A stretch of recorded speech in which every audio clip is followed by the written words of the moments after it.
Hello everyone. ઘણા બધા પૂછતા હોય છે કે બ્રશ કઈ રીતે કરવો, કયો ટૂથબ્રશ વાપરવો. તો આજે હું તમારી સાથે બ્રશિંગ રિલેટેડ થોડી ઇન્ફોર્મેશન શેર કરીશ.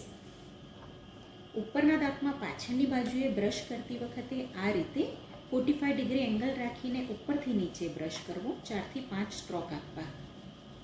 અને નીચેના દાંતમાં આ રીતે નીચેથી ઉપર બ્રશ કરવો અને દરેક એરિયા આ રીતે ઓવરલેપ કરવો. નીચેના દાંતમાં અંદરની સાઈડ સેમ વે, નીચેથી ઉપર, અને ઉપરના દાંતમાં આ જ રીતે ઉપરથી નીચે બ્રશ કરવો, આગળના ટીથમાં આવી રીતે. અંદરની સાઈડ બ્રશ કરતી વખતે આ રીતે બ્રશ ઊભો રાખવો.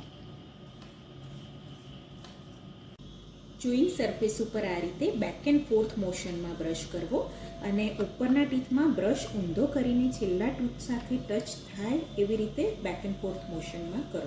પાછળના ટીથમાં બ્રશ કરતી વખતે થોડું મોઢું બંધ કરવું, જેથી તમારો બ્રશ છેલ્લા ટૂથ સુધી પહોંચી શકે. અને બ્રશ આ રીતે આડો કરવો નહીં. આડો બ્રશ કરવાથી ટીથનો પેઢા આગળનો ભાગ ઘસાઈ જાય છે અને ત્યાં કેવિટી ડેવલપ થાય છે. ટૂથબ્રશ હંમેશા સોફ્ટ બ્રિસ્ટલવાળો વાપરવો, અને આગળથી નેરો હેડવાળો હશે તો છેલ્લા ટૂથ સુધી પણ પહોંચી શકશે. અને પી સાઇઝ જેટલી ટૂથપેસ્ટ લેવી, વધારે ટૂથપેસ્ટ લેવાની જરૂર નથી હોતી. દિવસમાં 2 વાર, સવારે અને રાત્રે બ્રશ જરૂર કરવો.